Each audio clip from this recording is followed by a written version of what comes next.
This is the oven. Just having a quick look at here to see how things have gone. I think they've gone relatively well. Okay, that is evidence of what we call opal explosion. I think you'll find that at one point the opal was here. This is why when you're doing matrix opal, you kind of you treat it a little bit carefully. Is that another piece of explosion? No. So we got, from the looks of things, just one or two explosions. I think there's a bit of room made here. So let's have a look at that. We'll grab a few of these. Grab a few of these. Yeah, let's go. Ooh. Opal's made it onto the tray. That was not part of the plan. It looks like we've had a bit of a more catastrophic explosion sequence. So if you just do it in the one hit, then you're going to get a few explosions from lots of things. Let's take that out. Right. Also waiting for the people to arrive, let me show you what we've got here. We've got exploding matrix. We have some Cooperpedy non-matrix. Hello. Here, welcome to What's Cooking. This is what has happened. The opal has exploded. See, there is explosion. Explosion. Explosion. So there you go. We'll see what happened with that. That's not going to be the main focus for today. But I tell you what, this stuff is really fun to play with. This is basically like the world's most burned meringue. And it's actually a great insulator. I'm sure there's something you can do with it. It's essentially like, it's essentially carbon fiber. That's what it is, except it's just pure carbon fiber. Like you can see the bubbles. I know for a fact that there is okay, let's see. There's a substance called graphene, and this is a very similar way to make it. Anywho, and it's just sugar. I'm not going to use much of my kitchen table for this because I have a feeling that, well, I have to spend a lot of time cleaning, and it still looks like a bomb crater actually. Yeah, doesn't matter. Right, there's an air conditioner there. Very, very, very welcome. Yeah, if you have a look, you'll see lots of sweat. Let's go have a look at Boudica. Just pop these over here because we don't need them for the time being. Right. This is Boudica. Look at her. She's just sitting there. She was, yeah, her eyes are open. Have a look. Hello. How you doing, huh? How you doing? Not a happy chook. Let's see if she will accept a bit of a drinky poo. Got ourselves. There is a magic elixir that my mother told me about that she uses when her chicks are a little bit less sick than this. But apparently it works quite well. And it makes a lot of sense. You get a dish of water and just put a few sprinkles of sugar in it. So what I'm going to do is I'm just going to pop this down here so you can see what's going on. And hopefully, here we go. Come here. Come here. That's the one. Whoop. Yeah, I know. How evil of me. Alright, come here. Hopefully you'll be able to see this. Whoop.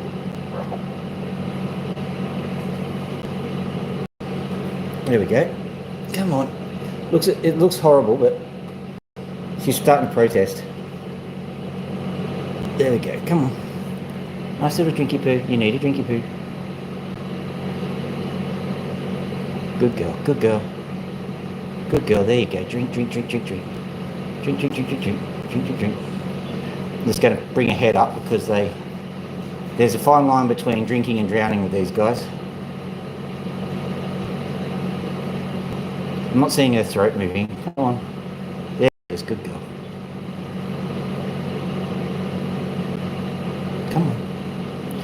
I'm not just making her nod because, you know, I can at this point in time. No, do you like me? Yes. No, that's not what I'm doing. There we go. Good. Good girl. So she's fighting back a bit. Look at her. Now she's clearly not very well, okay? But she's certainly a lot better. There's pellets there. Oh, good, she's eating. That was a complete accident, but she's going for it. You can see she was actually there. She accidentally hit a pellet on the way through and started eating them. Look, see? I mean, it's pretty pathetic, but she's giving it a go. So, I mean, that is an absolute boon, quite frankly. It's amazing. I'm going to show you these in a minute. Man, it's hot out there. I mean, I can't complain. If anyone's in Queensland, I'm sure they'd be hot up, but you know. Hello, Max. How you doing? Yes, you're going to be freed from your prison soon. He's really cranky with us because I have told you at one stage that 4 birds is a bit too much for me. 3 is fine, but 4 becomes a bit of a stress management, and so their standard of care suffers a little bit if I've got to look after a deathly ill chicken. But I've promised them that I would live stream today and I would let them out after the live stream. It was a promise, hand on my heart. Hope to get my finger hacked off by an angry bird. So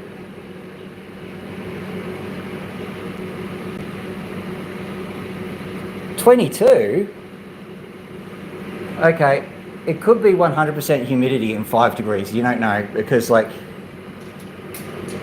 it's more humid than anything else. I noticed there were storms going on in your neck of the woods, wasn't there?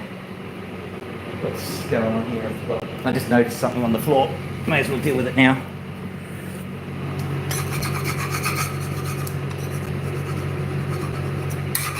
I can vacuum or sweep it later, but if I just scrape it off now, just it's another job done.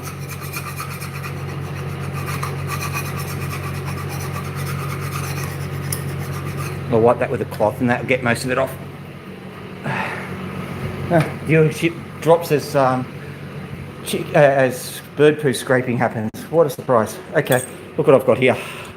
There's one more surprise over here as well. So what we'll do is we'll just put these in here. And I might grab a little container. Hopefully we've got one. Yeah, got one. I don't like getting containers out because they don't go back in, and I just have more and more containers just lying around. So this container, I have to promise myself will go back in. Hang on for 1 second. Right.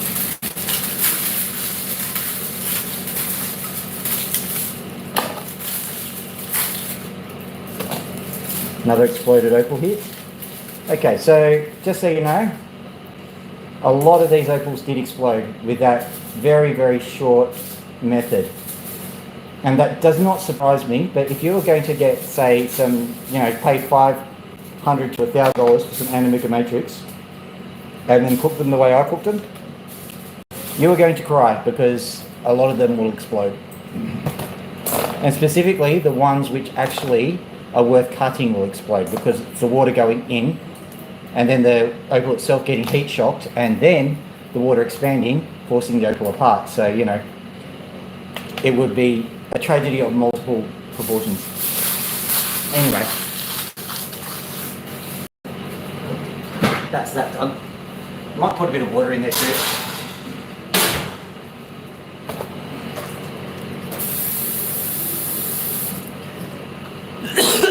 Oh man, COVID. Yeah. So hot. This is Caleb for you guys. As well as the opal that I purchased, he gave me this as a gift. So is a dude allowed to say sweetie? I don't know. He's a great kid. Let me see.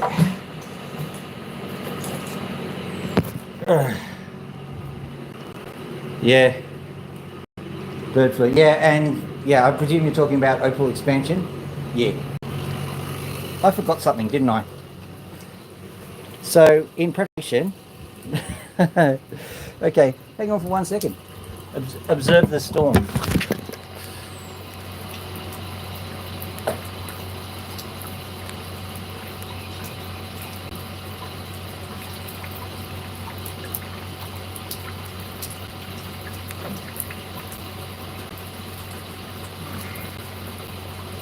How much water can leak out in 20 minutes? Well, that much. Well, I did need to wash the whole setup down anyway. Lucky I came out here barefoot. Now, let's see what the damage is. I've designed it so that if it does overflow, nothing electrical gets hit. So I'm just checking to make sure that is actually the case, because I have better things to do than die. I think we're good. Just sitting down here and moving this chair forwards. Picking that off of the floor. That must have gone down in the ensuing rush of water. Organising your present. Oh, good. My daughter is done organising my present. There you go. I'm going to get you another present for them. Yeah. Are you? Yeah. That's cute. We're both going to chip into a present. Oh, so cute. You don't have to do anything though, kids. Oh, by the way, here's your layer cake.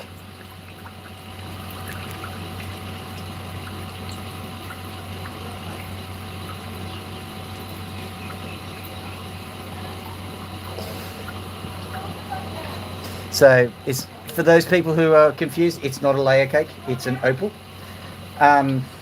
It's just that our friend Adele, collaboration of the Curiosities. I'm going to call her the collator of the Curiosities. How about that? Am I even allowed to do that? I don't know. I'm trying to remember who she is. She's a Tasmanian comedian. Trying to remember her name. Oh, never mind. But she's a fairly feminist kind of person, and she goes, "Men get to name all the things." And apparently, yeah, I just did that. So, look, at least we're true to form.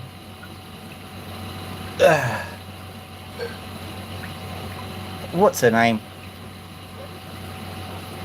Can't remember.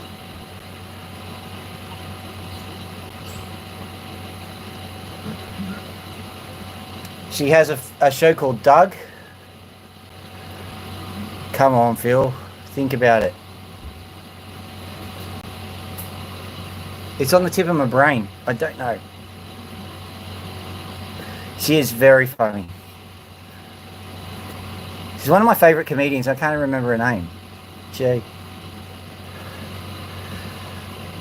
Alright. Whilst I'm trying to remember, I'm going to like put it out of my mind. That's the best way to remember stuff, if you know what I mean. Let's have a look at this Bodus opal first. Okay.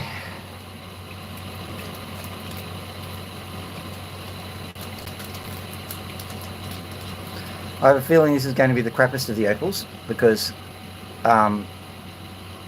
there's such good opal here. Okay, good. Let's zoom in. Look at that lovely, lovely colour there. Beautiful. Absolutely beautiful. So that is our bonus opal. And you can see that there's a little bit of colour there. You can just spot that colour there. That means it's wall to wall. So basically all I need to do is go at the top, or that one. I think this will be the top. Hannah Gadsby. You win the prize. Hannah Gadsby, that's who I was thinking about.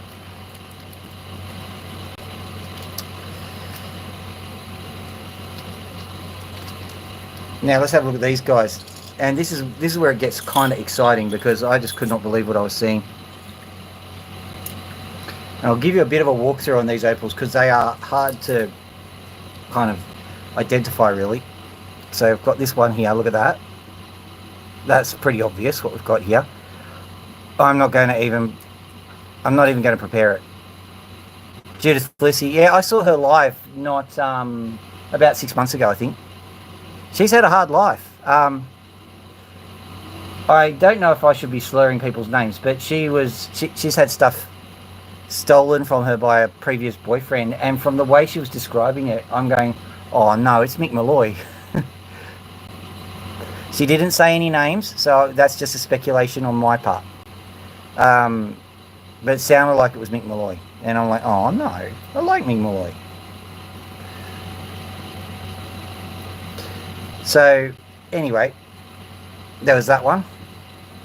Now I've got this one here. Let's see if we can get to the yummy colour. Now, Do you know what being photogenic is all about, Opal? So the moment the opal's actually got colour that we can see clearly, it just decides to...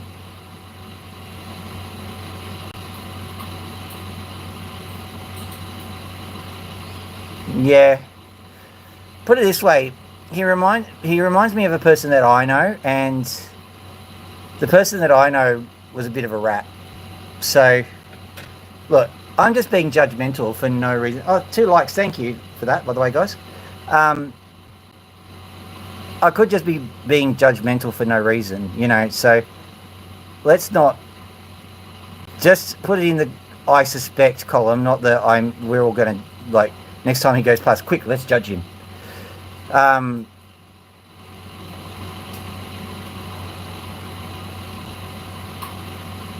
There we go. Lovely little bit of opal. There's of course this piece here, which means I'm probably going to have to slice it in half, and I am not going to hesitate next time, because I don't know if I think I said it elsewhere, but I should have sliced one of the previous opals from one of the previous streams in half, and I didn't, and I'm regretting that. I'll show you the reason why in a minute. Have a look at this guy. Do not adjust your set. That is what we're dealing with here. And on the other side, it's not quite wall to wall. There's some intrigue there. We're going to have to think about how to cut that one. So, you know, any suggestions appreciated. And if any lapidarists come on the line and they feel like they want to throw out advice, I will take it. Probably, anyway. It's brilliant. So there we go. That one. Basically, it's not so much that the opal is about it. I wonder if I can... I think I can solve this just by putting a black background behind it, couldn't I? Yeah, that would solve it. So if I had just something simple and black that wasn't going to spill contents everywhere, then I'd be able to do it easily. If it needs to be simple and black. Sorry, I was talking to myself. Anyway, we'll do that later. I'll figure that one out. There's a giant mud wasp just underneath the table there. I reckon it's building a nest. Probably just gotten all the raw material it needs from that shower. Anywho.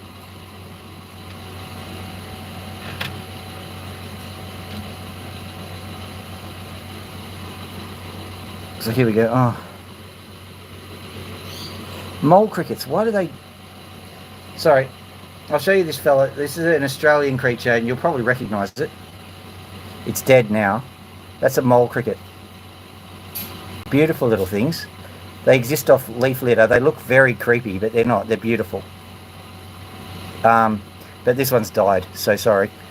It drowned in my water system, and I know what does that. They get infected by a parasite, and the parasite makes them head towards water, and then it erupts from the body of the creature.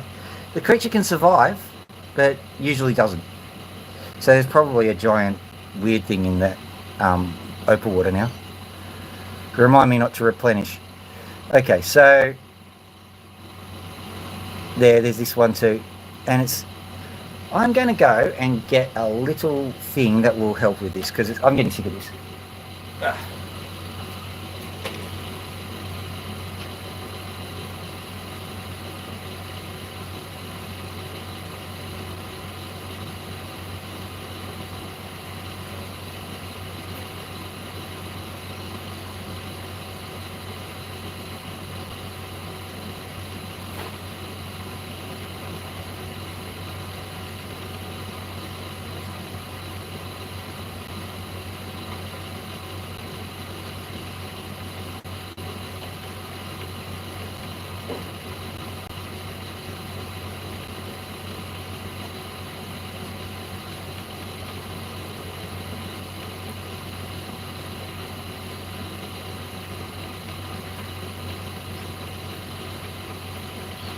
Okay, because it seems to be a very insect-themed opal station at the moment, I have also brought myself some fly spray, just in case, because you never know.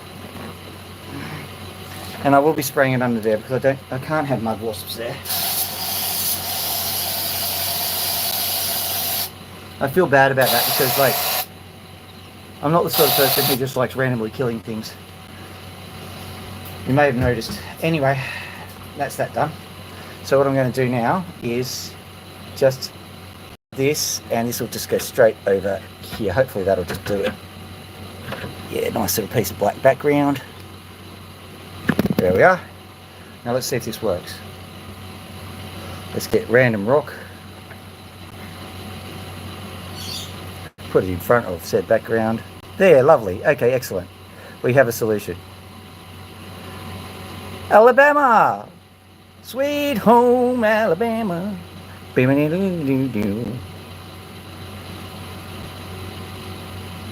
Yeah, I know.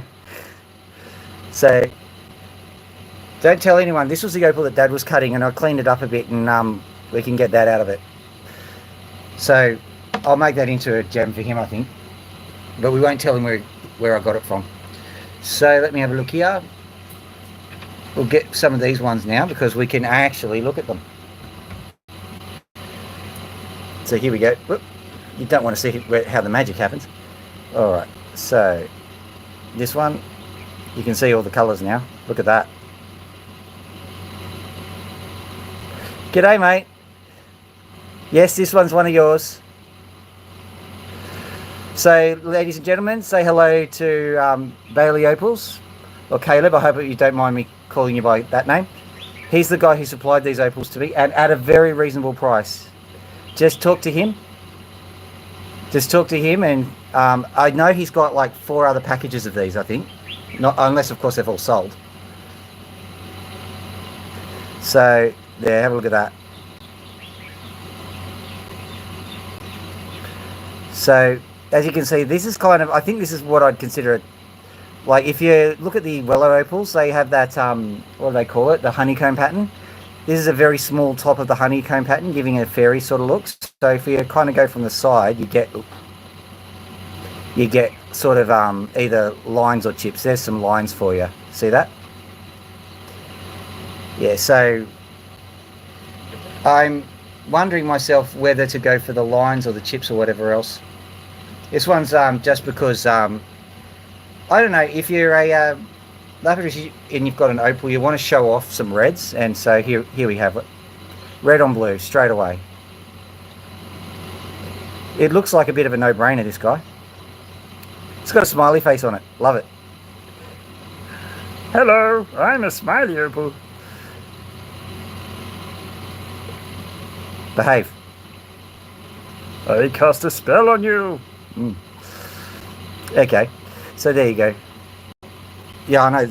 These are awesome. I think, yeah, this one here, this one's got some purples in it. Now, ordinarily the purples are not the greatest, but you make an exception for this one. Besides, there's like a million billion other colours sitting in there. And also, there's some horizonation. Well, that's what I call it, layering. Excuse me. What are you doing? There's some layering here that may mean I could cut 2 opals, but that'd be a bit risky, so probably just the one. The last one that I've got to show anyway is this guy here. Well, this is the one that we saw before, which had that just absolutely amazing colour. Now, I think it could be some wall-to-wall on it. If Caleb's there, he could probably tell us if any of these fragments ended up wall-to-wall. But it doesn't matter, you just cut this bit until that bit stops, really.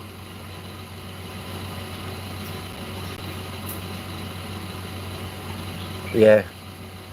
So, that's what we got. Now what I'm going to do is I'm going to warm up with one of my cheaper opals, because I don't want to just get straight into Caleb's opals and destroy them all, which, you know, would be described by some as suboptimal. Pretty much the same way my girlfriend describes the way I clean a house. Okay, so I call cleaning my house man clean, and she calls it a bomb site. So let's just pop these over here. Actually, I'm popping them in the jar, but I've got to just Now, when that tragedy happened, I actually had the efforts at doing matrix opal on Cooper Petey. Let's have a look at these. I'll do one or two of them just before we start, because the chances of getting some matrix opal probably not that great. So we'll have a look at them. And spoiler alert, some of them exploded because I did them quickly. I did them this morning and just heated them up in the oven and let them cool down in the oven without any insulation, without anything. So it was literally the worst way to do them. So what I'll do is I'll just cut some of the material off one or two of these and we'll see what's going on with them, and then we'll get on with the real show. Here we go. So this is the dude. Let's see what it looks like underneath all this rubbish.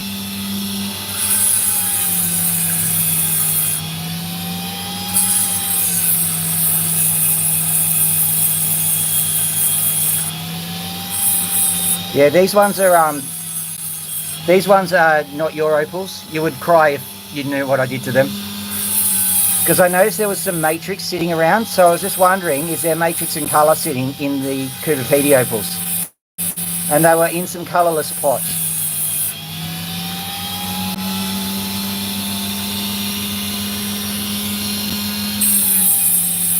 Yeah, but if you saw me put them in a sugar solution and chuck them in the oven, you might cry.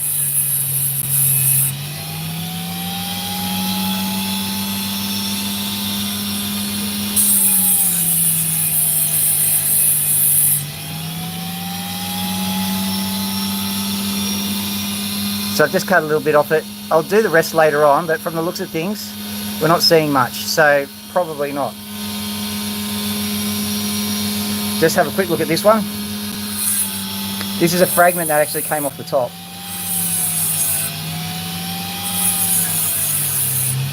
I most likely to be the one that has colour, to be honest.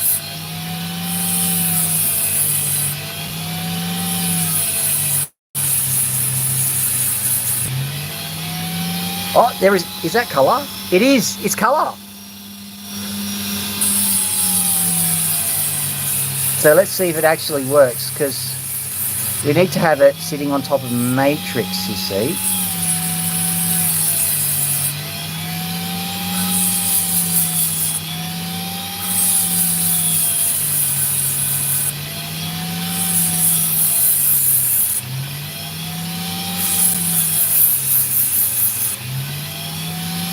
Okay, so it's a semi-success, I think. I'm not sure we're going to, you know, make a career out of doing matrix opal from Cooper Petey, but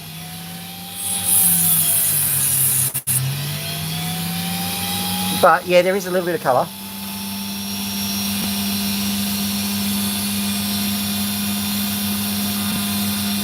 Just the tiniest bit, and in this sense, a tiny bit of colour, well, fragile as. Tiny bit of colour is a success, even if it's not a lot. So yeah, that's a successful experiment. You can get matrix opal from Cooper Petey. What a surprise.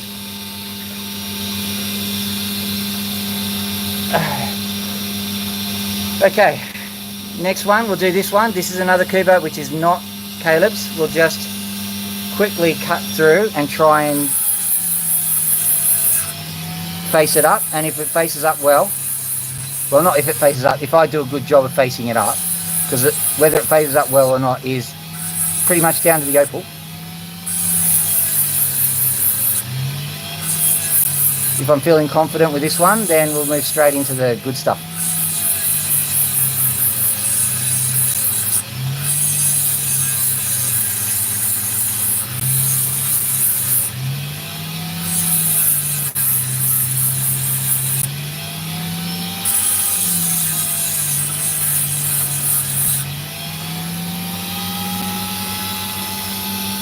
Okay, I'm going to zoom in so you can see what we've got. This is not one of Caleb's, so the colour is there but not as pronounced. Nice little opal.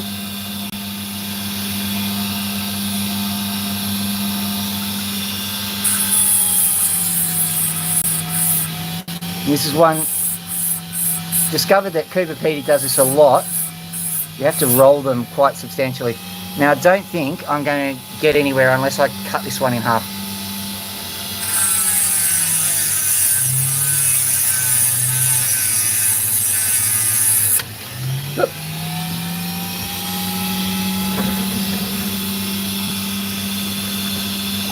Mexican jumping opal.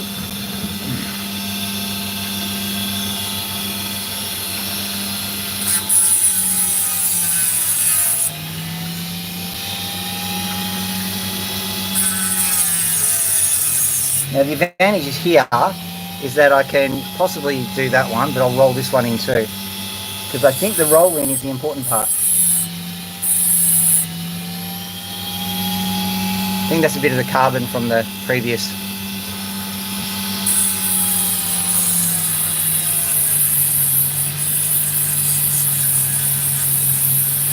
So what I'm going to do now is I'm going to very carefully make it.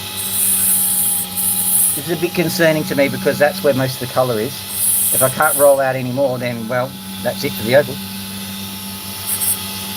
If only I had some high quality opal after this one.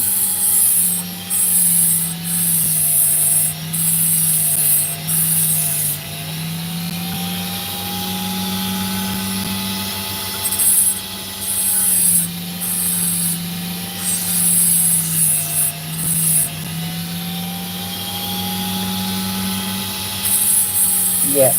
So guys, if you've got the time, have a look through Collaboration of Curiosities there. Alabama's here too, so have a look at his channel. Also have a look at Caleb, here's his Bailey Opals. So have a look at all those channels because they're all quite entertaining.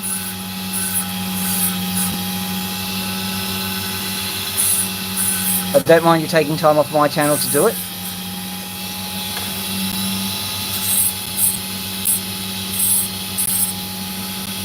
Especially with Caleb, you might end up with a deal, a good deal. The only issue is if you're from the United States, perhaps freight to the United States might be a bit of a killer. I don't know. Last time it cost me over $30 US, which is not good. Yeah, so as you can see, it starts to roll in quite nicely.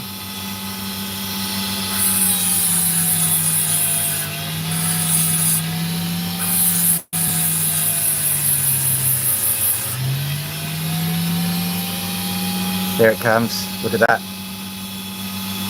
See the colour just coming through.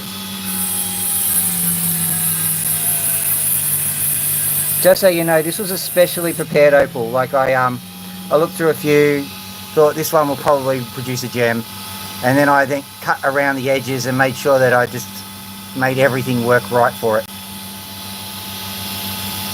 Thank you, Adele.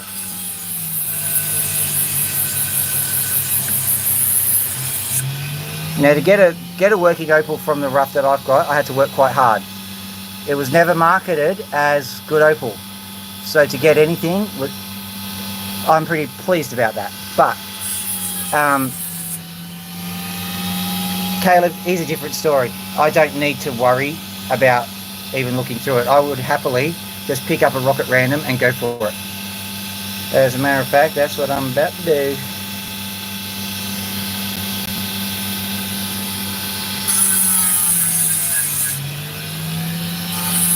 Don't forget to put yours up, Adele.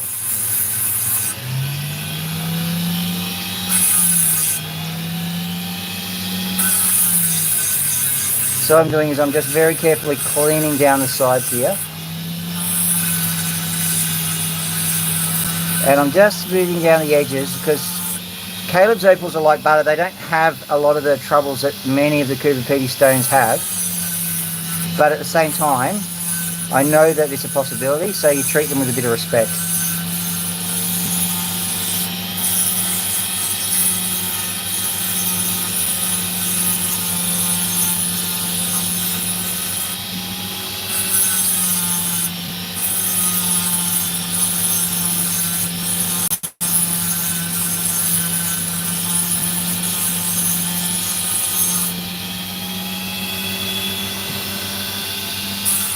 It wasn't me, Wasp. I didn't spray your home.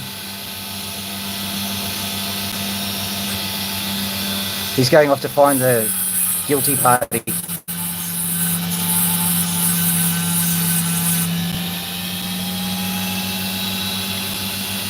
Yeah. Well, you see, this is because Caleb was nice to me. He said, I've got all of these packages, and I said, dude, I'm happy with whatever. You pick one. And he did. This is his choice. So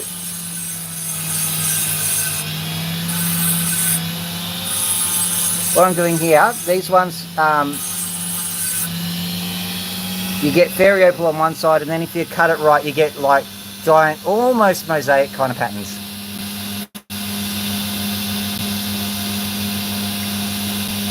Oh, Gilly's here.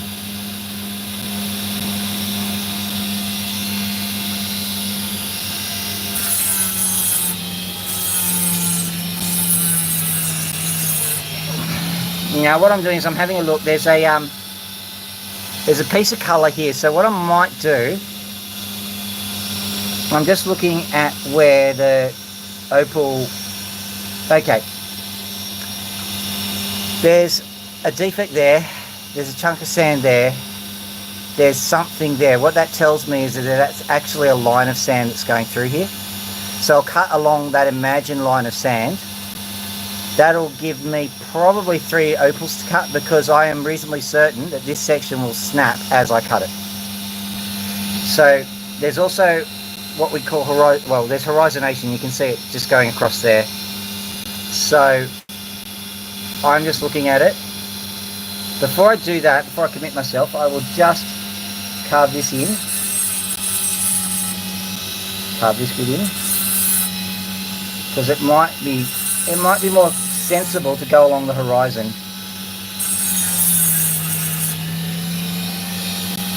But usually your first instinct is correct, even when you see some pretty crazy things.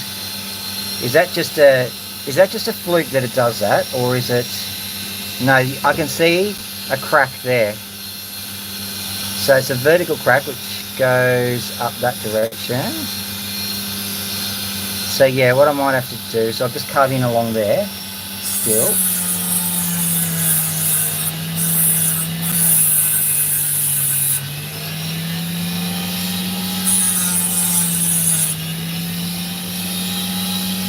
So I'll give you some context about all this kind of stuff. When I said there's a crack there, I'm not worried. I mean, Caleb minded, so he probably cracked it on the way out or something like that. But they try really hard to retrieve them as whole as possible. And if the crack has got sediment in it, then that's a crack that could well be a couple of million years old.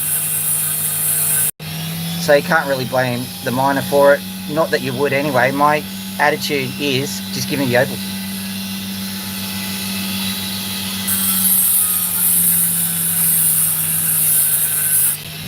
I'll cut along whatever cracks are, and as a general rule, if an opal fractures, it'll fracture along a specific line of weakness. Opals have, well, for want of a better word, cleavage, which is a geological term, not a one of those terms. Yeah, I think that what we're looking at here is that literally the arrow, it's like there's an arrow pointing to that sand spot. So I think that's what we'll do, but I might even straighten this out first, then have a look what's underneath these bits. Oh, it's a bit of a head scratcher, this one. Let me see. Let me first go along here, I think.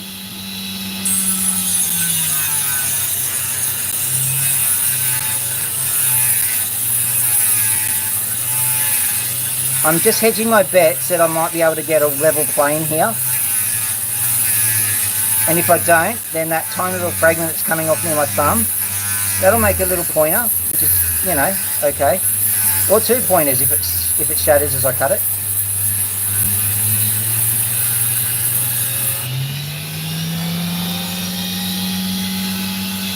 Yeah, so you have a look at there. I'm not going to get the curtain and put it down every time, stupid opal. Okay. Yeah, that opal is quite a feisty opal. It stung me. Just checking for any earth leakage. No, I think we're fine. Sometimes the equipment stings you. So, yeah, there's that crack going that way. So, I'm going to try to... I'm going to just have a... Just going to clean it up some more and see if I can get some more insight into what's going on with this opal.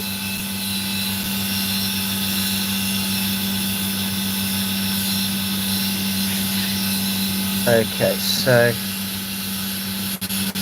we just carve along there.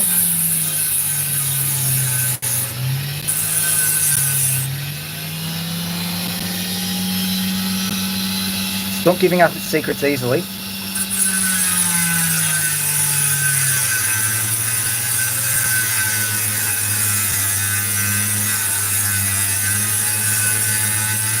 Sometimes I can hear these things going, well, I'm a good opal. If you want to have a good stone out of the end, at the end of this, you've got to work for it, mate. You've got to work. So, yeah. It earns its money, this opal.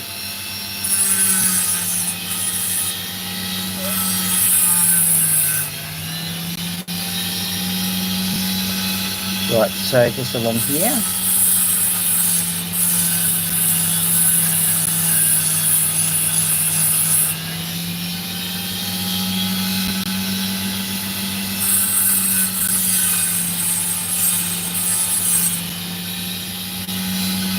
Okay, that's giving me more indications than anything else. It's pointing straight towards there. See that? Pointing straight at it. But I don't think it's a contiguous line, so what I'll do is I'll actually carve it off this way.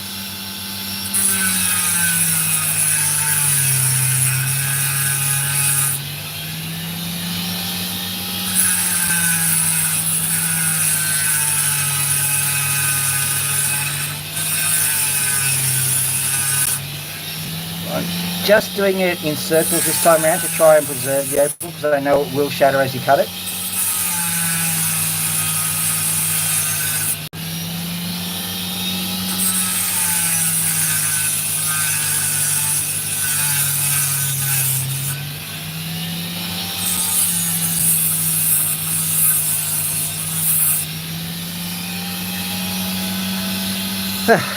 So that's that done.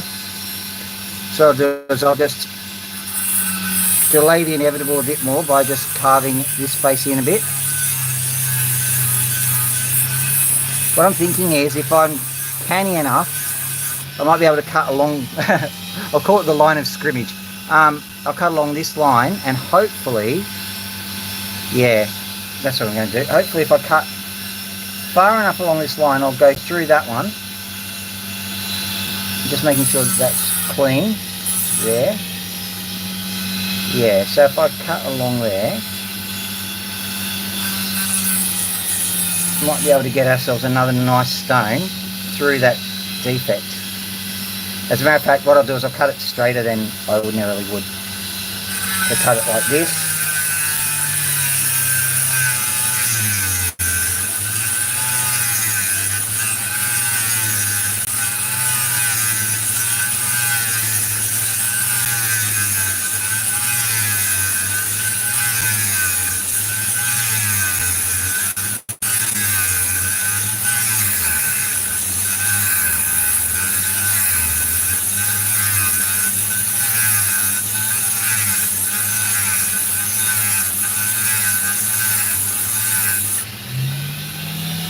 Let's be a bit conservative here.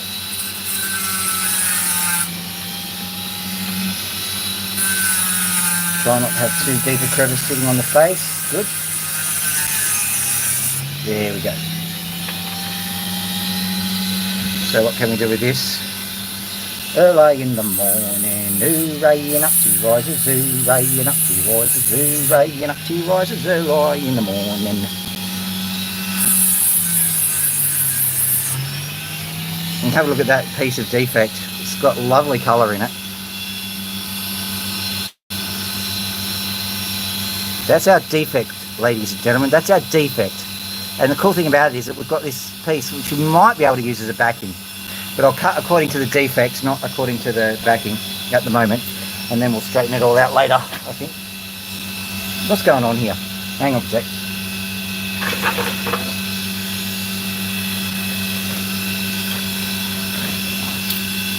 Just a few obstructions there.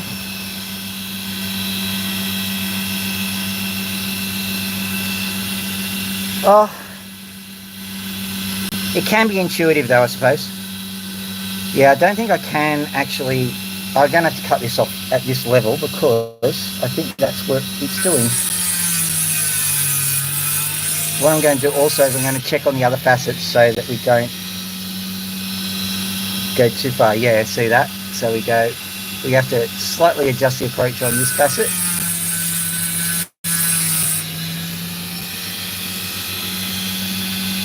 And then we go along the top here.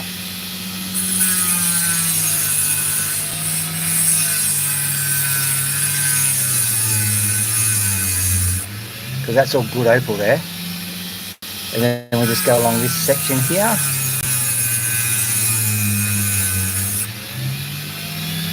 And go along here. Hopefully that will do it.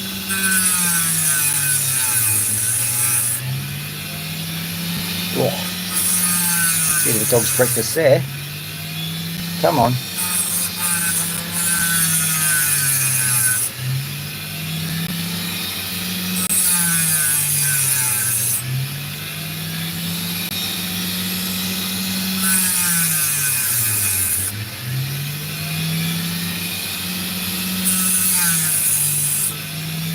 There we go.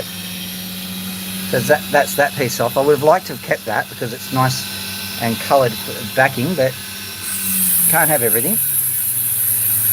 What might even be sensible with this piece is to approach it from the obverse side, because that's where the colour is. That's where the thin end of the wedge is, so to speak. And if I just carve it in, we'll be able to get to the colour there. And we'll have a nice back for it, ready to go. So I think that's the action plan. That's the strategy. Yeah, just a little bit over like that. I mean, even if it doesn't work, then this becomes the back. So either way.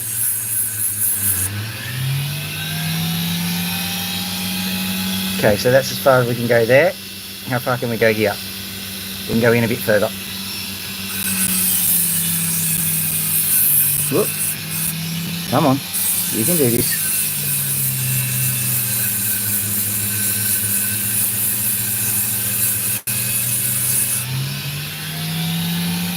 Right, so that's our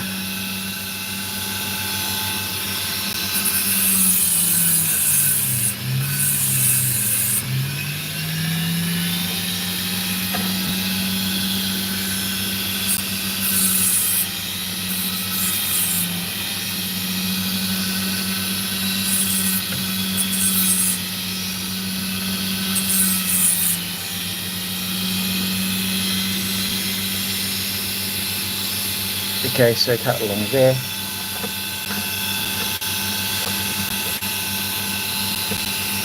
Something was warm. So I'm just checking to see if there's any. Okay, that's alright. So let's go along here. And let's see what we've got. Okay, so we go along there. Woof. That's a bit too.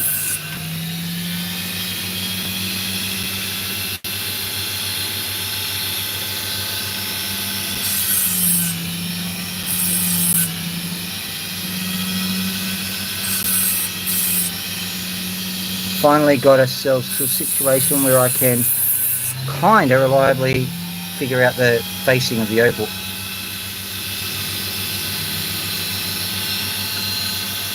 You can hear the sound of magpies too. So funny, I tried to give them some schmackos and they were like, what's this rubbish? I want the dog food, please.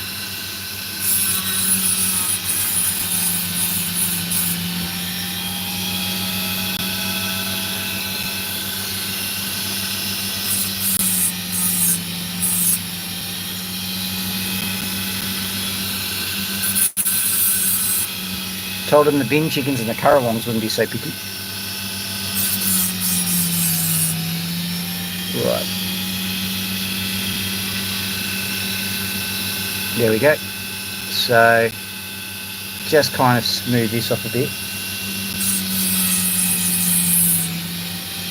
There we go. And then just cut down this way a bit. There we go, down to there. And then we just carve this in a bit. And I've got, what have I got in terms of, yep, got a nice flat back. So what I do is I think that this is a dot job from here on in. There we go. So it's not quite straightened out. Cat biscuits, you reckon?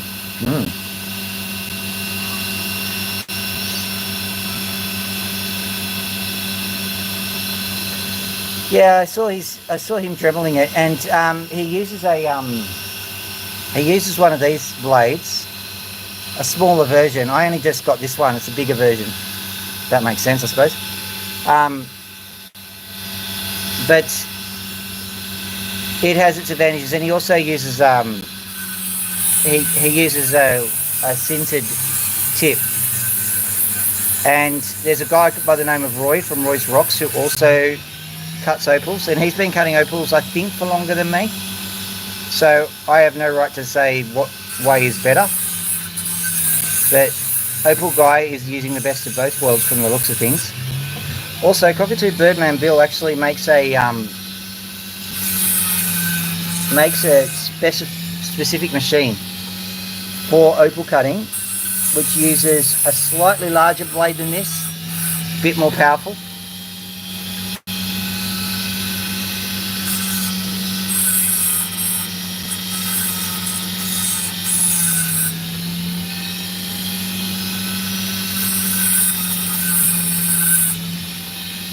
At the moment I'm just eliminating edges. I'm not really just getting off the fence yet as to what side's going to be the face.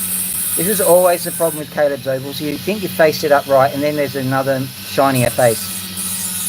Sometimes you just got to accept that's going to happen.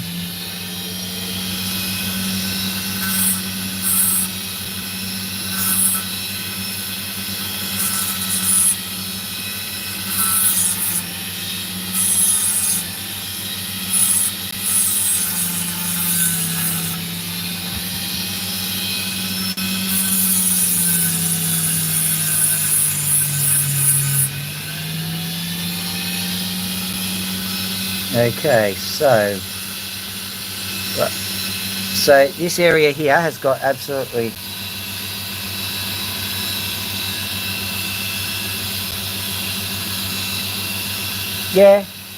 very much so.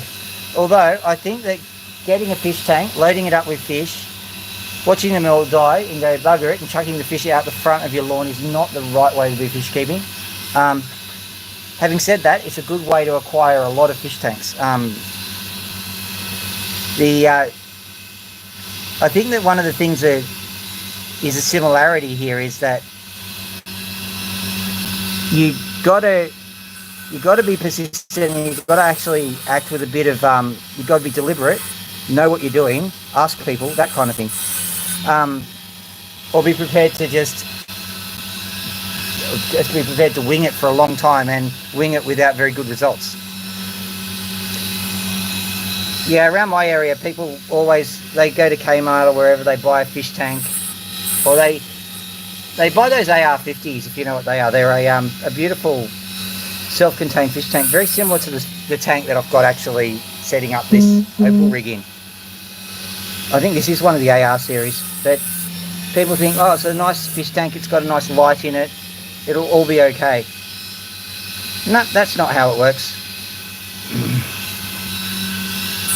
That's not how the fish works.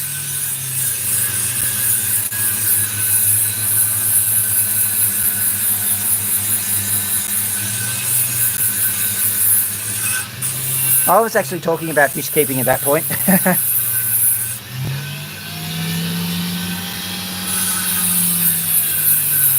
Currently looking after 1 million guppies and 1 frog from the sounds of things. Met him the other day.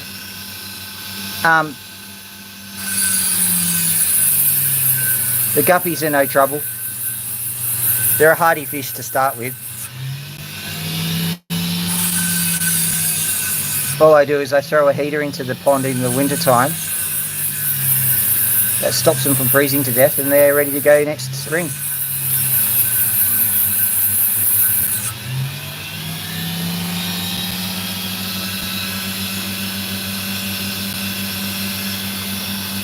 Yeah, and when you think about what a goldfish is, that's the battle tank of the fish world. They can survive anything, and if you kill a goldfish, that's just a special skill.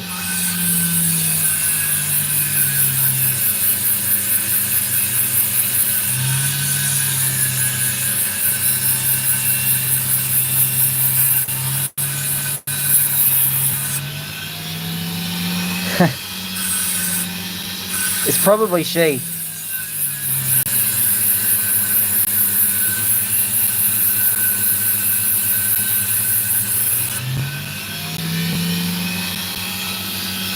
All right, let's have a look.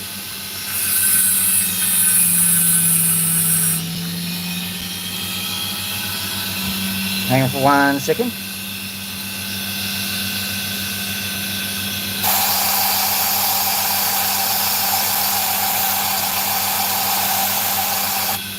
There's nothing to see here.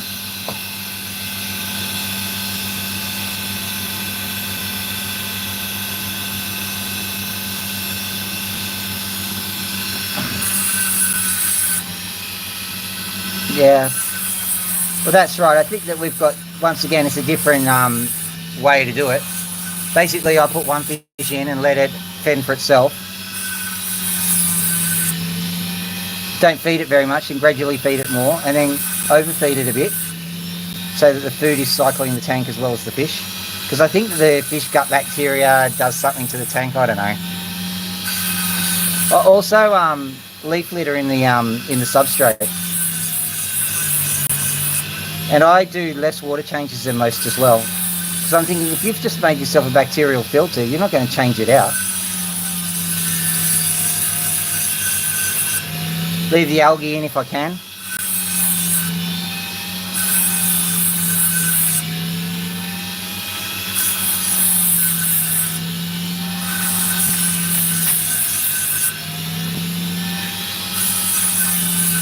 When you get a plant, if the snail hitchhikes, don't worry about it.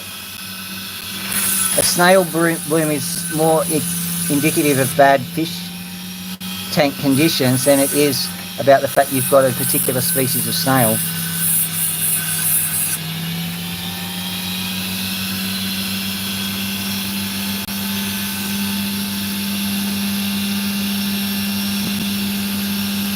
Yeah, I know. People hate them. If you have a look, like, I don't know, I was just looking up something completely different, but there was these people on fish forums, they're going, how do I get rid of my snails? I don't want all these snails. I'm like, well, don't put a gold operation inside your fish tank. And by that I mean having so much ammonium nitrate that it, like, you could electrolyze gold in your fish tank. Don't have a biochemical warfare department in your fish tank, and you'll find that the snails will manage themselves.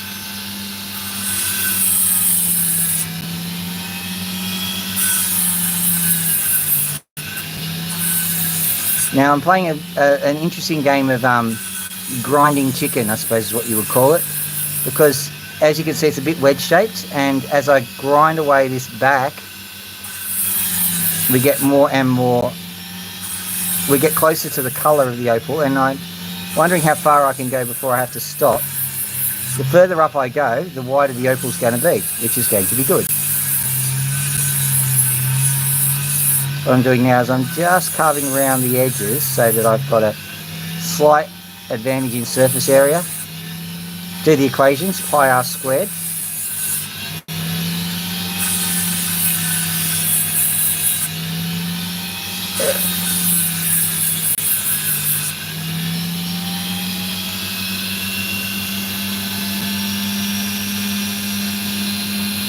Yeah.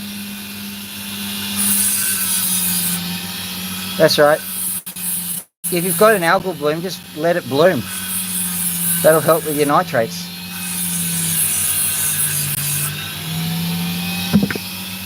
Oh, native cockroach. Beautiful little thing.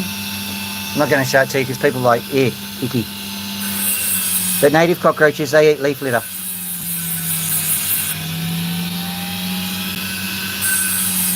So they don't come into the house and, you know, go, Louis the fly, I'm Louis the fly, I'm going to be a bad cartoon of an insect.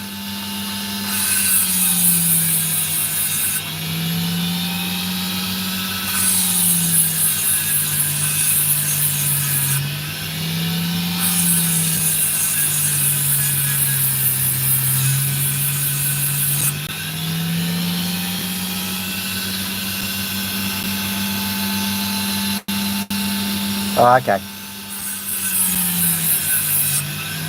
But you see, I'm not as worried about blooms. So, like for example, when your tank first gets set up, it'll go all brown and mucky because that's a diatom bloom. So that's perfectly normal. It'll just cycle through that.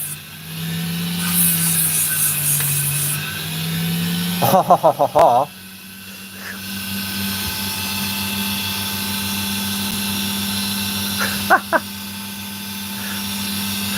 babushka opal. I thought there was a crack going up it.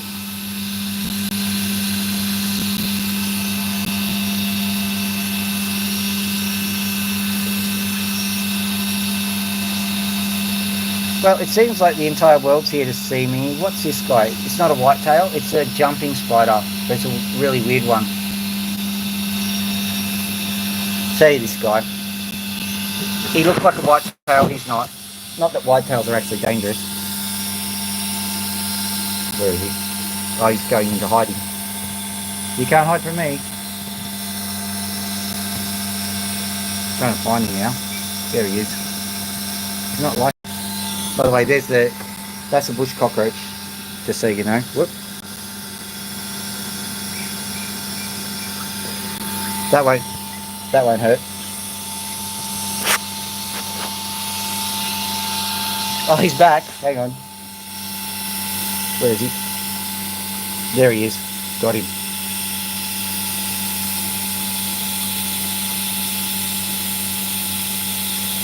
You can tell he's a jumping spider because he like moves in spurts. So, what are we going to do about this? I think my first option is weep. Let me see.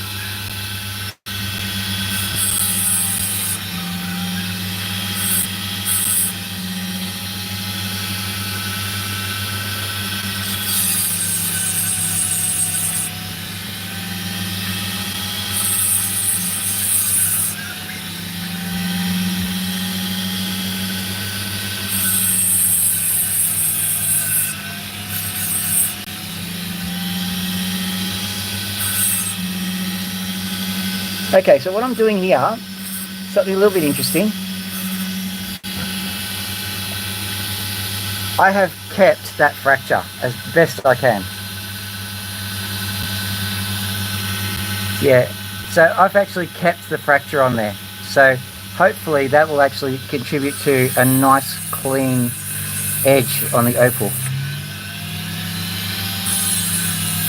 Yeah, he's a jumping spider for sure.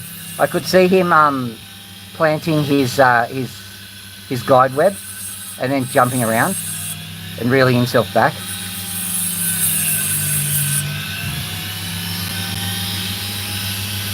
Okay, so that one's going into the doppy pile. Now the harder trouble, of course, is how to deal with this other one, the bit that it broke from. That's concave, I can't use that.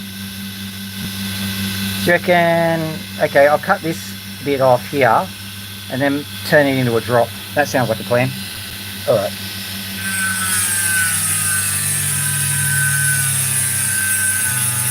I told you there was a vertical crack. And then I just said, nah, I'll just ignore that and just go on with this. Always go for the cracks. Always go for the cracks.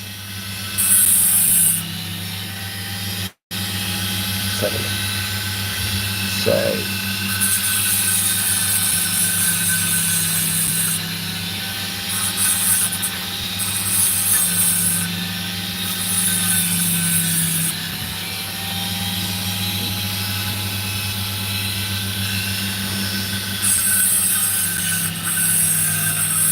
We can go full circle if you want. Apparently if you get diatomaceous earth, which is basically the skeletons of diatoms from millions of years ago, that actually gets inside the chitinous coats of insects and it acts as a natural insect repellent.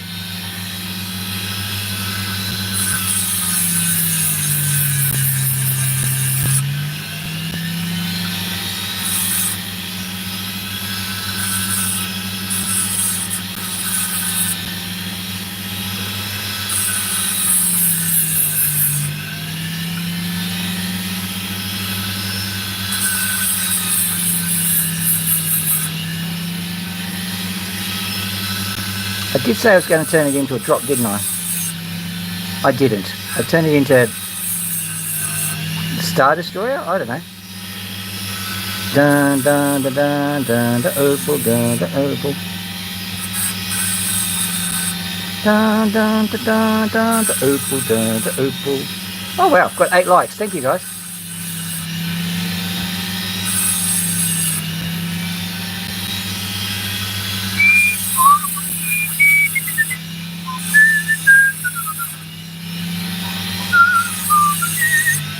I think there's another defect in here as well.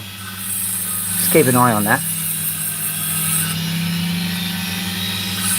And by keep an eye on it, keep cutting it until it falls apart.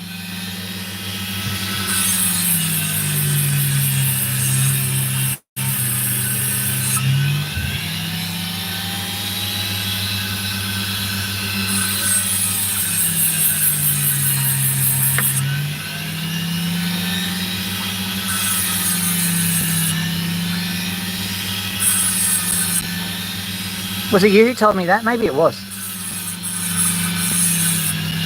I just quote random facts. I have no idea where I get them from.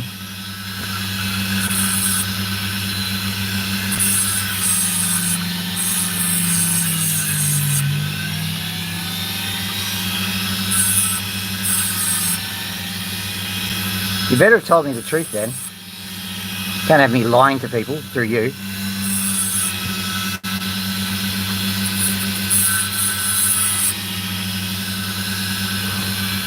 The ultimate gaslight. Yeah.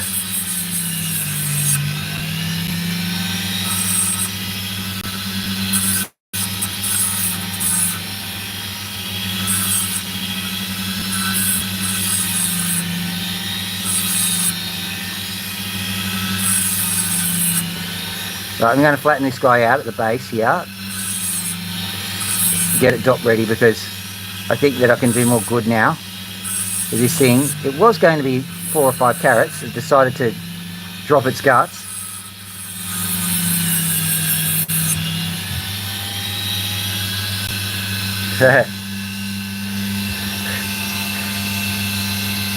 So Wonder Woman has her whip of honesty, isn't it? You have your tooks of honesty.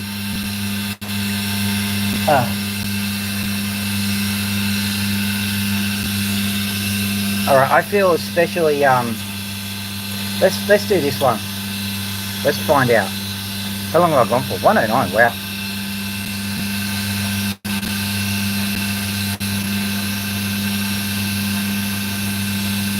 Yeah. I was trying to figure out how to do it for Loki. I've got a packet of diatomaceous earth around somewhere.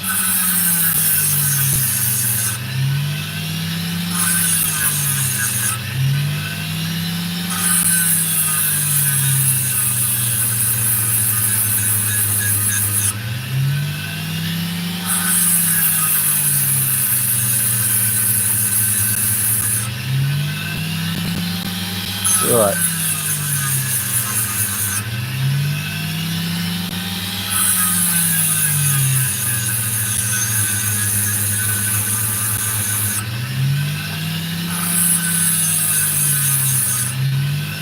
So that's that bit done. Now this bit here, this is where it gets interesting. Very gently, Phil, very gently. We want to make a curve here. We seriously don't want to carve too much away because there's potentially a very good colour bar here.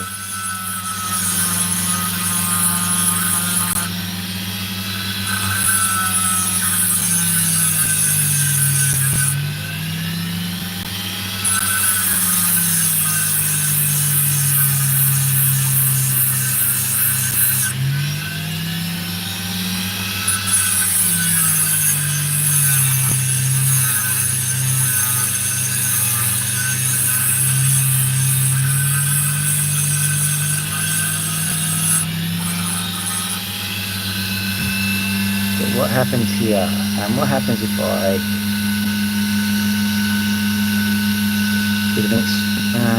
okay. I'm wondering the moment I think that if you angle it, I think this is very directional. Let's test that. What way is that facing?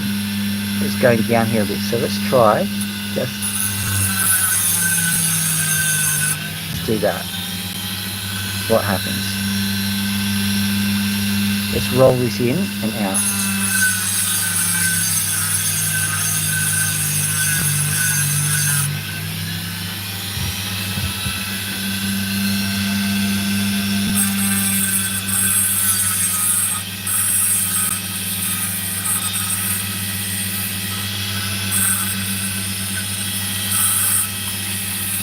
What I'm doing is I'm just trying to find that sweet spot where the opal flashes,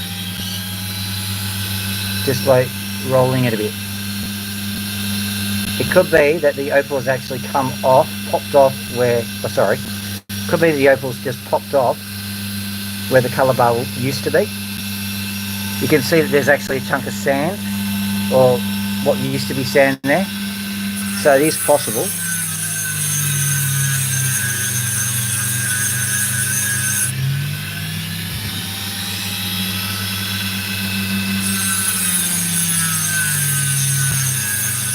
I can see evidence of a defect here.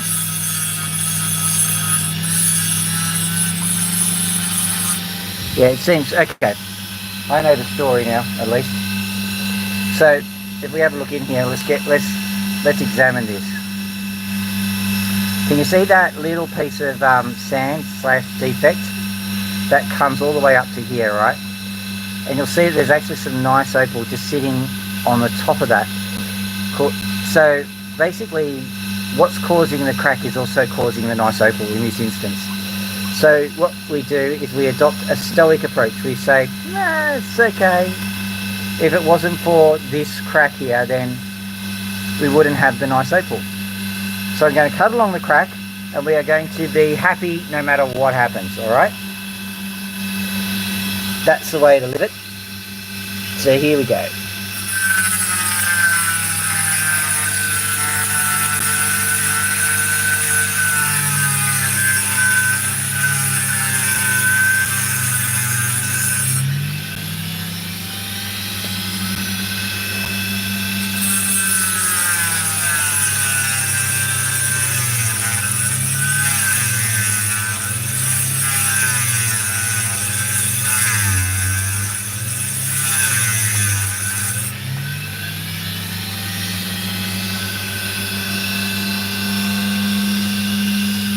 Okay, before I go anywhere further, I'm just going to try and clear up this.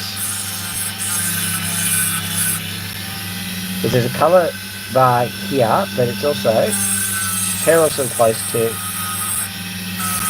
what looks like a defect. So what I'm trying to do is I'm trying to smooth away that defect so that it doesn't affect the colour bar so harshly.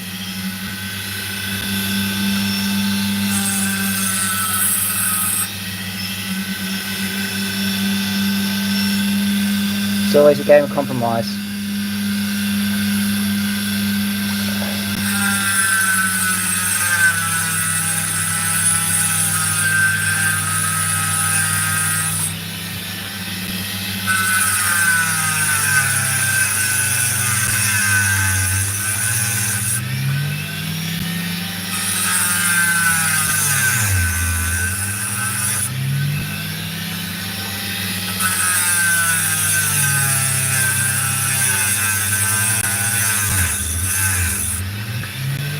Alright. Hello guys. The reason why I said hello guys is behind me is my friend the magpie. I'm going to call the kids down to deal with them because I need to get some food for them. Let me just...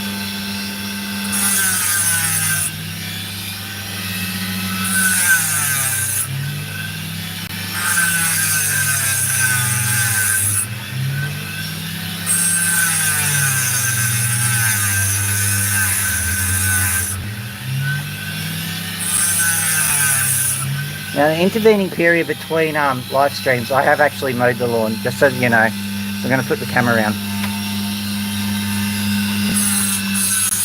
It's just it's in the summer, it grows so fast. Yeah, I told you, the name of this live stream, I think, is something along the lines of my house is... no, I can't remember. One of them reality shows. Okay, guys. Let's turn this off and quickly deal with these magpies. Right. Hello, guys. How you doing? We've had a bucket of rain. Actually, a few buckets. There they are. Okay, by the way, their names are Sunny and Cher. The one on the right is Cher. The one on the left is Sunny. Because he always nicks the food. I don't think he makes a good husband. Anyway.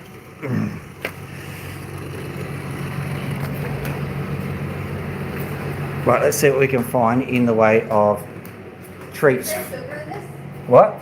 Is there sugar in this? Yes, there is. Whoop.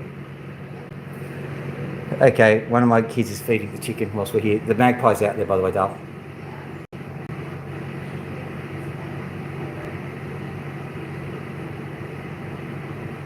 You're right when I say she would improve. Yeah. Sugar, the miracle cure. Right. I spilled some sugar water on my car. Let's see if we've got any dog food whatsoever in here. We got one tiny little piece. What's that?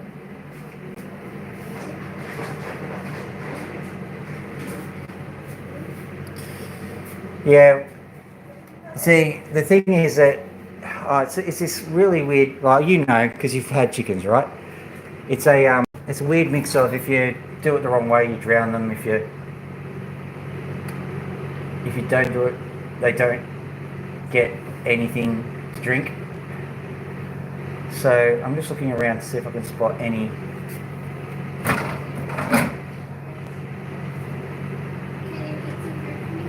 What? What? Get some food for them. I will in a second. No, cancel. I'll come back to the opals in a minute. I'm just trying to find some stuff for... No, I don't think I have anything. The only thing I've got is the stuff they don't like. Sorry about this.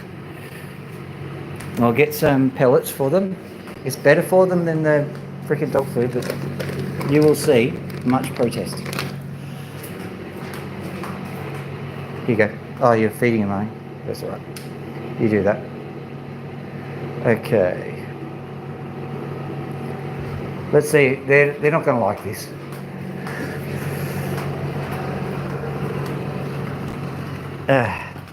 Hey guys. Oh, they've nicked off. They scarpered. Brave Sir Robin ran away. Bravely ran away. I didn't.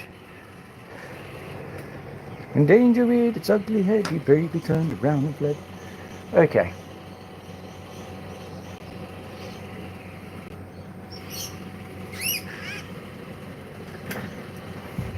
It's a fun game of try not to kill the chicken when the fox played the game of try really hard to kill the chicken. Oh well. Those magpies lack patience. Like, oh, I think they can tell when you don't have anything good for them. Yummy.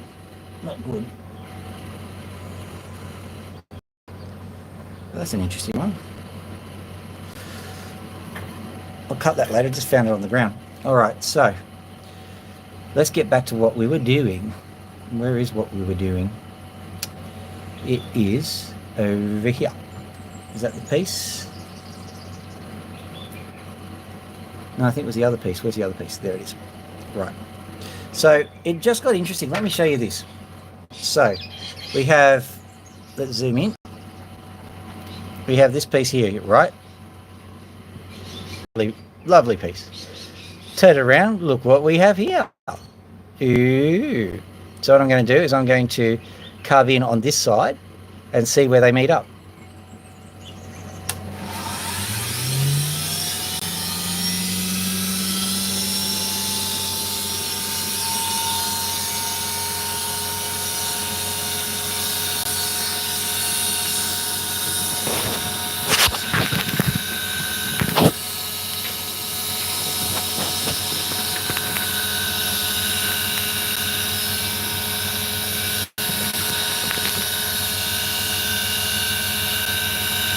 Well, that's interesting. The camera's doing its own panning work, so that's great.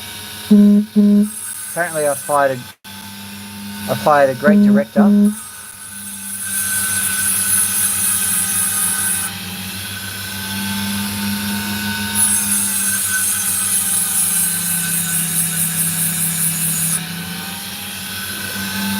Here we go. What did I say I was going to do? I'm such a liar. Okay, so let me just cut this corner out.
All right, let's just solve this. Yeah. Okay. Can you contact my girlfriend and tell her that she can give a chicken update and say that I'm on the live stream?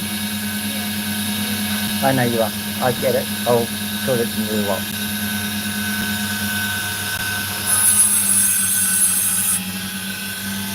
$1.23. So that was a daughter saying, I need food. So what I'll do is I'll do a Magnus opal after this one. Maybe this is the Magnus opal. We'll have a look at it, see how it's going.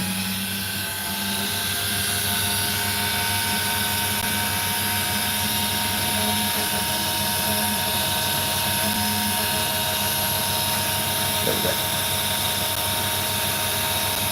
That's a lovely noise you're making. Where's it coming from? Because I've left the device a little bit free to roam. I didn't nail it down. So now it vibrates a bit more.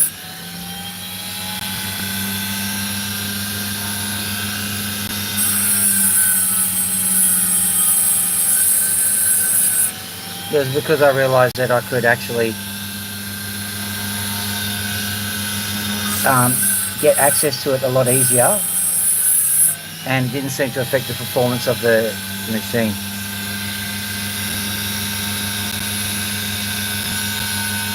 So let's go and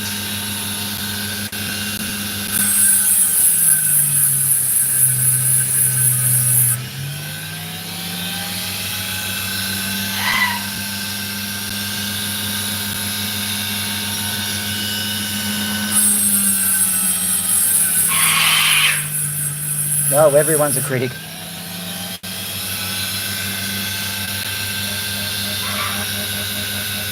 Yeah, I'll get to you.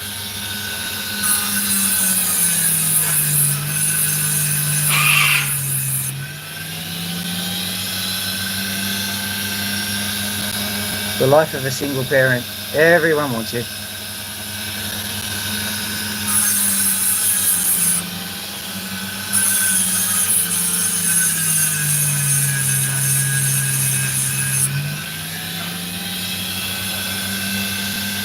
Indeed. And he is pissed.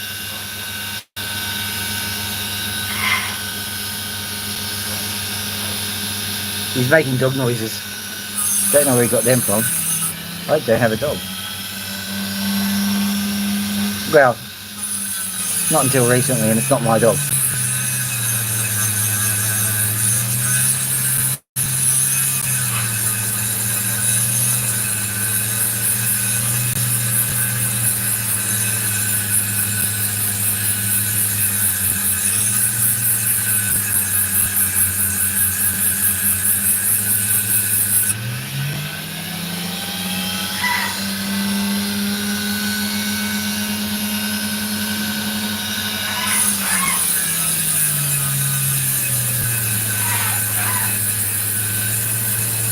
All right, dude. Gee. I'm getting stink eye from my daughter as well. I'm hungry. Okay. Everyone's okay.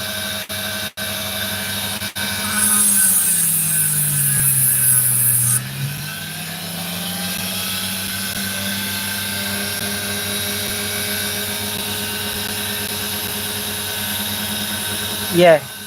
It was funny when the chicken first came in, they thought, oh, look at that giant thing. I think because of the red colour, and the eagles around here are red, or at least the hawks are.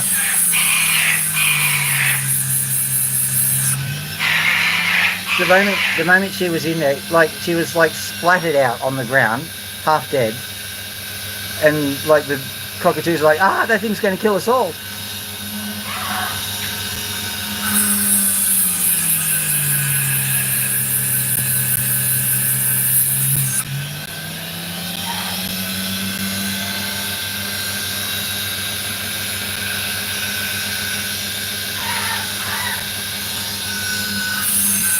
It does make sense, but like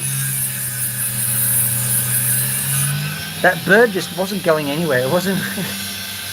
It wasn't in a predatory mood, shall we say? Let's roll it in.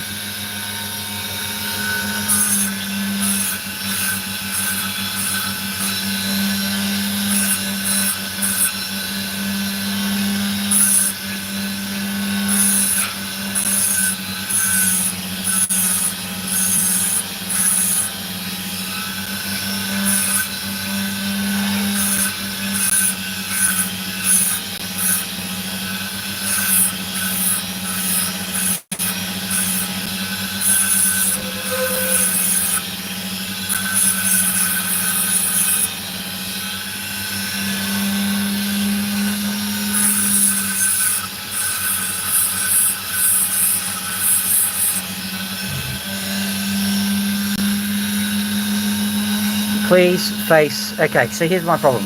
We've got a lovely side-facing opal. Will it face that way? If it faces that way, we will be happy. If it doesn't face that way, we will be slightly less happy. So let's have a look.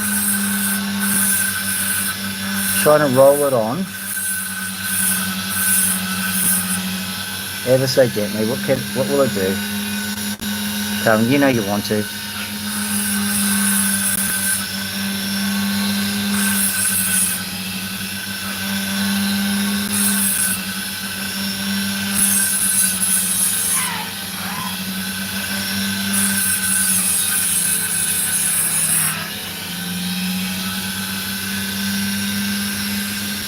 I think we have a face, ladies and gentlemen. It's not looking too obvious at the moment, but I'm getting more and more confident.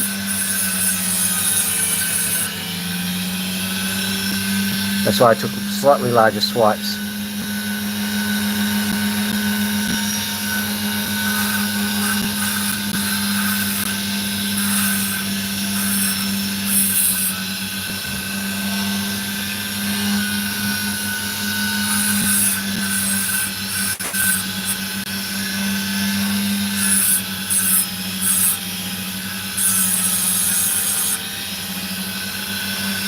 Ladies and gentlemen, we have colour. Look at that. Starting to come up on the sides. That's lucky.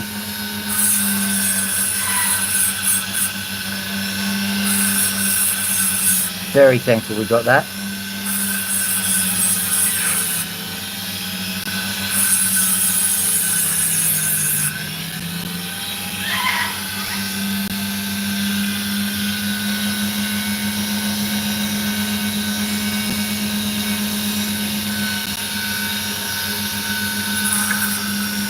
Yeah. Fortunately, I think that as far as Boudica was concerned, the last thing on her mind was prejudice. So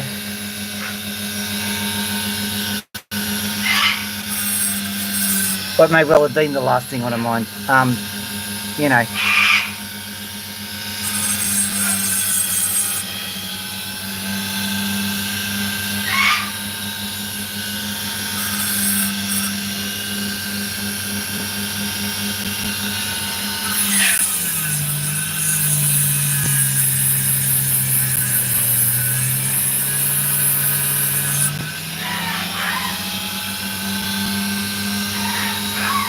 Don't you even think about it. Look, there's what looks like a crack there. Not after all this effort.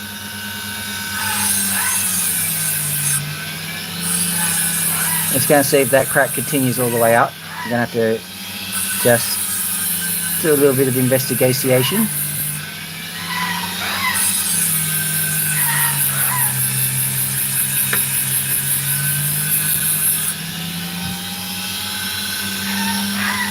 I think it's okay, but could be wrong. Was wrong once before, as I say. Dad joke.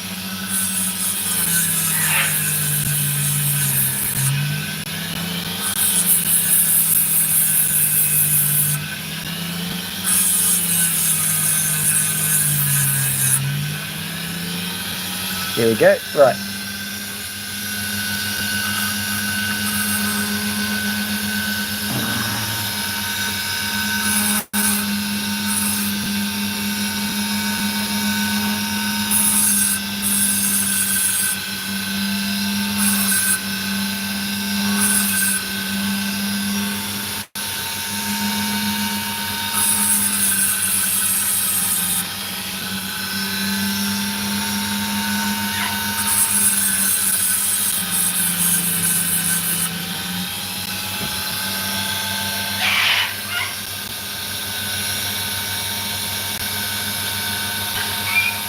Yeah.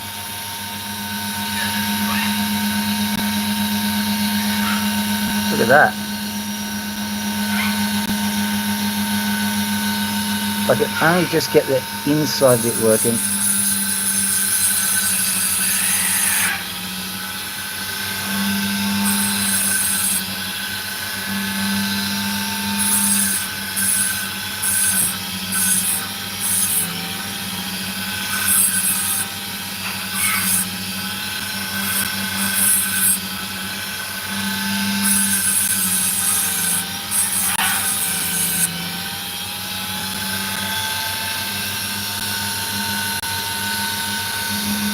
Okay, that is a job for a dopstick because I don't want to go too hard on it. Let's just get this sorted out. Now, if this fails, it might, because it might face the wrong way. I don't think it's facing the wrong way, but it might. You don't know what it's going to do. I've given it every chance. And if it wants to continue to play silly buggers, well, that's its problem. What I'm telling you is from this angle, like, it works pretty well from this angle, but I think we can get it to work better. So I'll put it on for the dot, and then we'll see how it goes from there. That will have to have been the Magnus opal, because I'm getting the stink eye from pretty much everyone.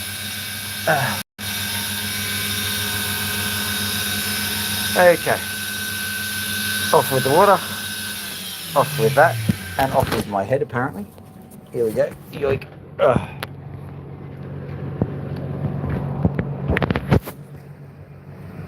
You'll see that the kids just essentially ran hanging out next to the chicken. The birds don't like it. The cockatoos are like, why aren't you paying attention to me? Rah! Now, I did make a promise, Loki, and I intend to fulfill it.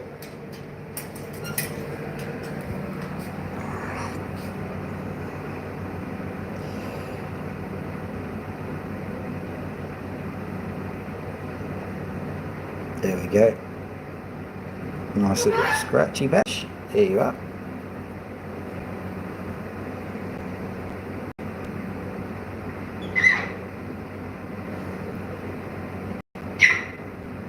There we are. Now I want you to get out and actually have a fly or something, Loki. When I finish this live stream, I have promised the birds that I will I'll also clear my desk away, make sure there's nothing that they can eat there. So that means that they can have extended periods of time out of the cage without any fear of, you know, bad things.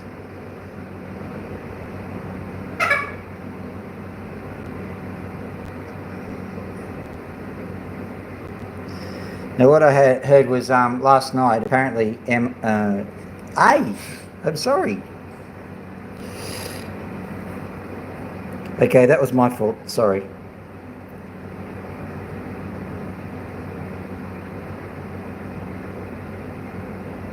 But don't you bite hard. I was just trying to give you something nice, okay? All right. Now, what was I talking about before I got cruelly bitten?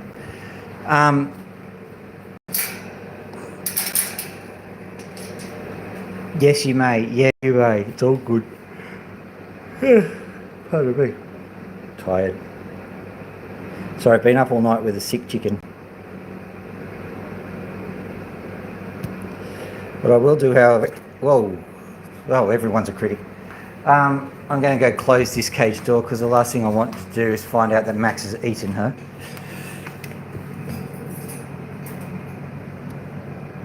She certainly doesn't know how to keep a tidy cage, honestly. Oh. Hey, Max. Yes, you're allowed up there. It's all good.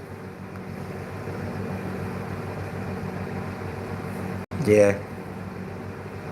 He's just cranky because he thought, oh, he's going to get me out again.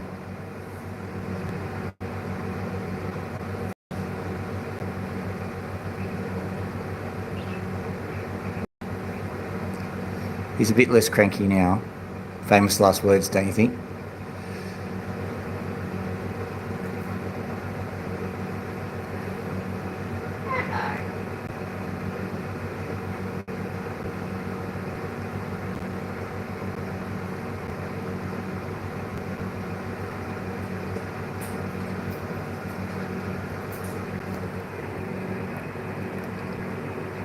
Nice of you to join us, Lakey.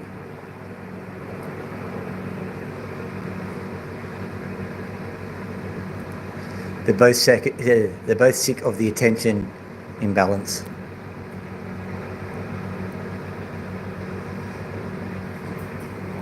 Come here. Come back here. Come back here. Back here. So good.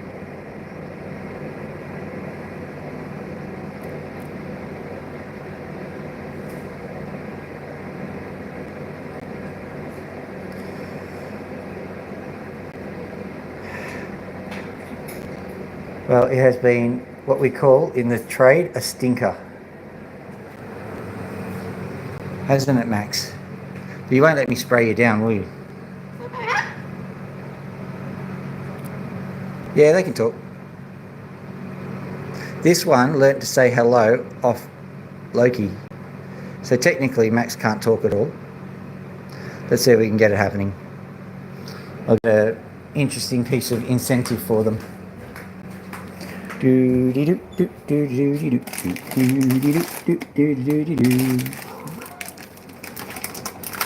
Yeah, it's still streaming, but it's okay if you... Whoop. Hang on, just got to open this thing.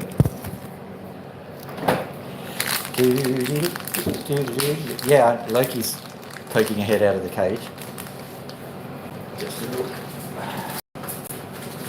Right.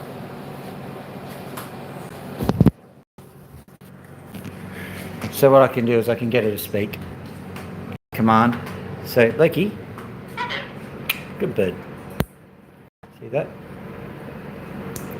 Do that again. So it's not a fluke. Come on, you can do better than that. Good bird. Now Max, being slightly different in constitution, will have a slightly different way of doing this. So if I go like that, he'll hiss, I think. Good bird. There you go.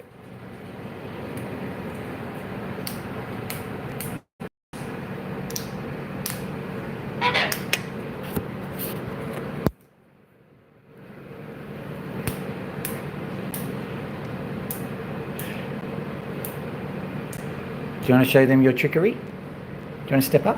Step up. It's all right. I know. Max is here. I get it. Good bird. Good bird. There you are. There you go. Max pretty much has one trick.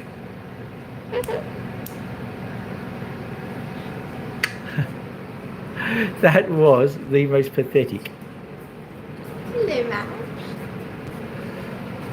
Looky. Looky. Looky. Yeah, he's learned to hiss. Hi, And like, oh. She just wants back in cage. But we can do wings. See if Loki will do it in the cage. Wings. Wings. Don't be a lazy boy. Oh, it turns around. No, wings. Good bird. There you go. Can you do wings? Yeah. Can you do hiss? Well, that's a hiss. I'll give it that. There you go. Just give you. There you go. Really? Right. Okay. It's all right. We'll be finishing the stream soon. All right. So, yeah, she's a bit freaked out because of Max. So ordinarily, oh Max, whatever. What's freaked you out so? Hey, baby boy.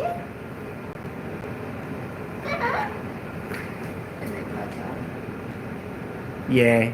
So he. A clacker. I think that's what's up her ass. I got a hiss. You got a hiss. Of Loki. Loki's learned to hiss from Max. Oh. Be careful, because Is she purely hissing for the fun of it? No, because I hit a pin feather that was not ready, and she's like, I don't like. Oh, don't worry, Loki. I'm not like that. Pin feather hitter. You are a cutie pie. You're a cutie pie too, Max. Max, I want you to go flying. Do you want to go for a fly?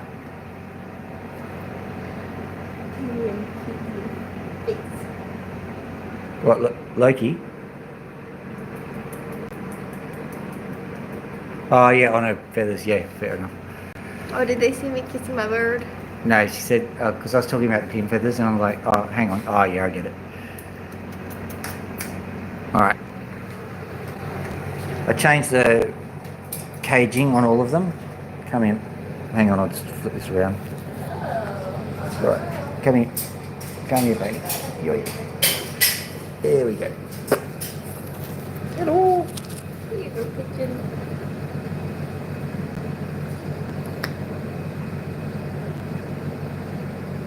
Peekaboo. He's eating the rope because that's what they do. They chew on everything. And they destroy, and the pigeon does not like me. Do you like me, Pony? See, this Do is you like like the me? world's weirdest peace symbol. Do you like me, Pony? Touch my nose if you like me. Oh! I'm not sure she speaks English. Touch my finger if you like me. I think she does. Touch my finger if you like me. I tell you what, those little baubles on her beak are very strange. She's feeding my hand. Yeah. She thinks you're me. I know. I'm taking advantage. Alright, so I think that's all we can do. I think the little gave one her a here kiss. is getting very, very hungry. He gets hangry. Really, really hangry. I do get angry. To see me get, I think she's getting hangry, Dad. Yeah. The fox will not survive if she's too hangry. Move. Whoop, there you go. Yoink. In you go. I reckon we should give a chicken update. I'll give you one more chicken update and then we'll turn around. Here we go. Maxie, So as you can see, she's standing up. Not great, but she's standing up. Hasn't laid another egg, which is kind of a relief because that just sounds a little bit too ew.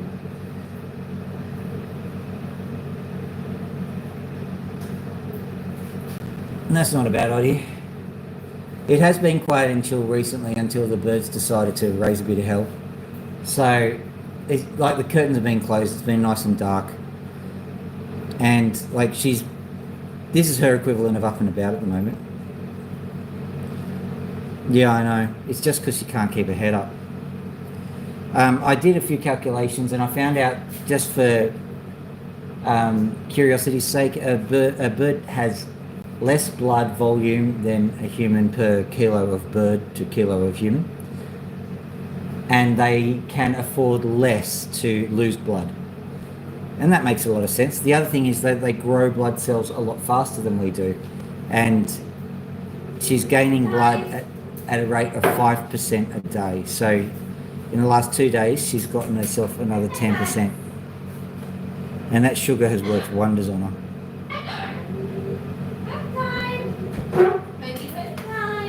Okay, the chicken's name is Boudica because she's fought a fox and lived, so that's pretty good.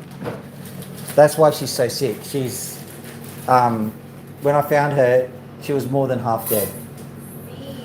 Wow. The pigeon's name is Pony, isn't it, Pony? Yes. Although my girlfriend started calling it Tupilov, there's a reason for that. Go in the cage. This big male here. That's Max. I'm trying to get Max in the cage. Okay, this big male's name is Max. And so what we're going to do is we're going to do a combination of... Yeah, get in your cage, Max. Go on, get in your cage. Get away from the... Get in your cage. Go on, into your cage. Into your cage. Good bird. Come on. You already have treats and then don't worry about it. Oh, good. Good bird. Good bird. I think we double teamed him a little bit. So, okay, you have your favorite treats in there. We need to get more of those. Yeah, send me the rock ballad. I'll get the email. My Dr. Phil email works as an email, by the way. So the final thing is that this bird here, the female, her name is Loki. So there you go. All right. Thank you, everybody, for sharing the wonderful opal journey with me. I really, really enjoyed cutting those ones. Like and subscribe on your way out if you liked what you saw. And yeah, go to Collaboration of Curiosities channel if you want to find out about the Ballad of Boudica. Have a lovely afternoon, everybody. Dr. Phil out.